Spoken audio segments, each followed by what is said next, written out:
welcome to the Fronchard. We are wrapping up. It's so hard to believe that we are wrapping up a series that took 2 months to walk through each and every characteristic of what Paul said love is in 1 Corinthians. And so I feel like we've walked through really hard stuff, and we've walked through wrapping it all up as in a bow of like, this is what completes love. And so today I think we want to do something a little different. Agreed. I think we should. I think it's a good time for all of us to remember how much this whole chapter, how much all these things we've been talking about is really a picture of how Christ loves us. Mm-hmm. How enduring, how beautiful and full and complete that is. And I think with where we are, all of us, it's probably about time to be told, like, he really does love you this much. Mm-hmm. And I think walking through what Daly said and seeing the responses of people saying, I needed this, I needed to be encouraged, I needed to be seen. We want you to know that we feel that. We see you, we know that your day-to-day life is hard. And we know that because we also experience that there's days that we need the encouragement of somebody to say, I see you, and I know it's hard, and I know you're tired, and I know you're weary, but I have faith that you can keep moving forward. Well, I think part of the reason why, either one of us felt like we could even do something like this, inviting people in and talking about these things, is because we have both been in those situations where we didn't have anything. Like, inside of us, there was nothing. We were crumbling, and there were no answers. There were no easy answers. Right. Nobody was coming to rescue us. Mm-hmm. This was this battle between really myself and me, and letting God love me in the way that he saw fit, and then muddling through that. And that's kind of what drew our friendship together, was to say, yeah, I saw that. Like, I stood there and I watched that happening and stood beside you when I could and supported. And so that's really the whole purpose of the Fronchard, is to say, like, yeah, it's hard. And yeah, it's going to be hard sometimes. And some of us are never going to have the answers here on this side of heaven. Mm-hmm. And still, with all that, I'm going to meet you at the Fronchard. I'm going to be there. Like, when you reach out, I'm going to be there. When you have heartbreak, I'm going to cry. When you can't pray, I'm going to say the prayer. Like, that's what it's about. And I think that's the overflow. That's what we want to send to these people. Like, we want you all to hear that you really aren't alone, even when you feel like you are. Yeah. And there's somebody out there. We don't have to shake your hand or give you a hug every day, or be living even across the street from you, like Melissa and I had the chance to do.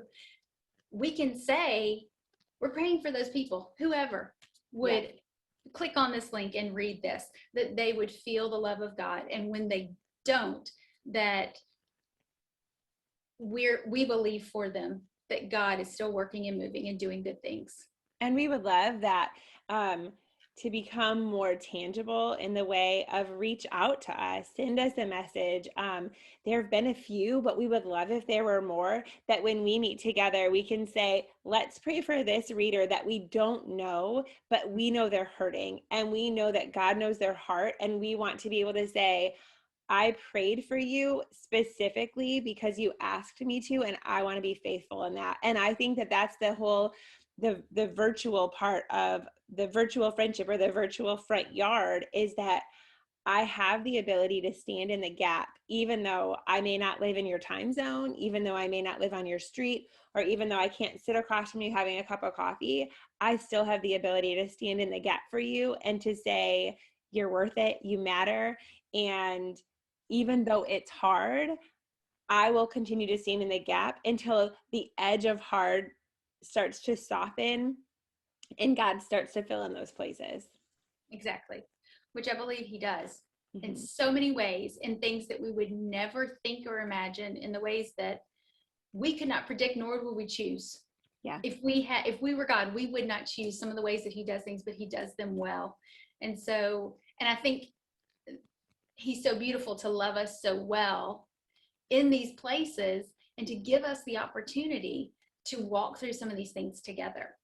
I think that is the beauty of relationships and friendships. And that's just one of his good graces to us, and just proof that he really does work in ways that we don't understand or see, especially in these hard times. And I think coming out of this pandemic, as we're all excited and hopeful that things will return to normal, I think you and I have both walked through some trauma training and understanding what trauma looks like. And there's no doubt that our culture and society as a whole, from itty bitty babies who were born during the pandemic to retired and end of life and that end period of being, everybody in between has experienced some form of trauma based on the last 18 months of life. And I think people who don't acknowledge that are not going to understand why their body responses are the way they are, or why things are as hard as they are, because it needs to be acknowledged that we were not meant to live alone, and we've lived alone.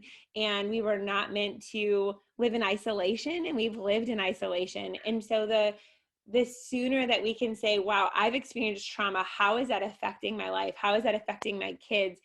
What evidences do I see in our own family structure of, we're really bickering because we don't have fun right now. It's too much time in one space without movement. Yeah.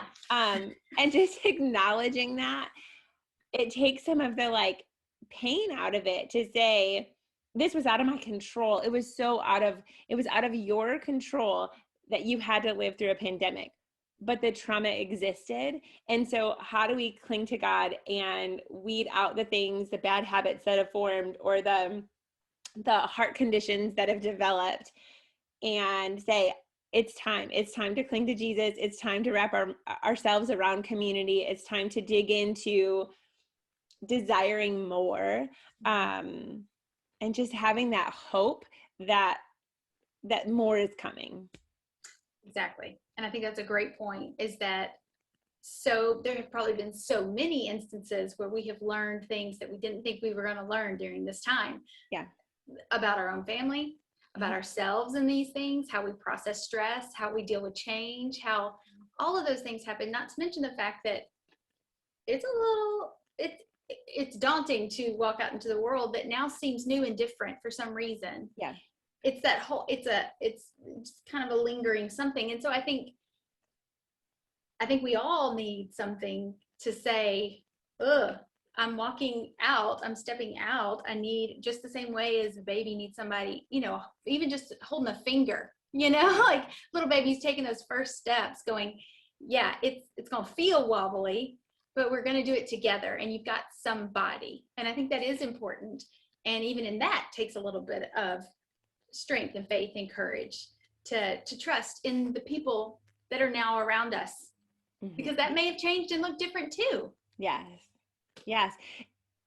And allow yourself grace. I mean, goodness gracious, I am not great at allowing myself grace, because I have this idea of what it should and look like and feel like. And so when it doesn't look and feel like I think it should, I'm like, this isn't working.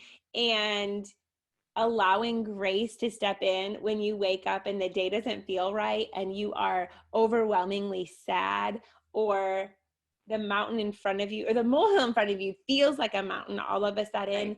Just those new the new schedule, the new routine, but to allow yourself a grace that you've been through trauma, that God's got this, that the pandemic and your life circumstances are not a surprise to him, and that he has his hand, it's all sitting within the palm of his hand, and only what he allows through his fingertips is what is getting to you. And so just that reminder of he is bigger, he is stronger, and promises to be that consistent in step with you every step of the way. Right. That love, it really does never fail. It always hopes. It keeps enduring. And when all the other things start to fall apart, it lasts. And that is really and truly the promise of that great love. The love that we all aspire to show, that we will never do perfectly, that he does so well. Yeah. So perfectly. Yes, we are so thankful. One, I think I've grown so much in understanding the depth of love as I've walked through this passage that has been done so frequently, and that we've read, that people who are not Christ followers know of it and have heard it, and to walk through it and really dive into each characteristic and to understand the complexity of love and the way that has the ability to change circumstances.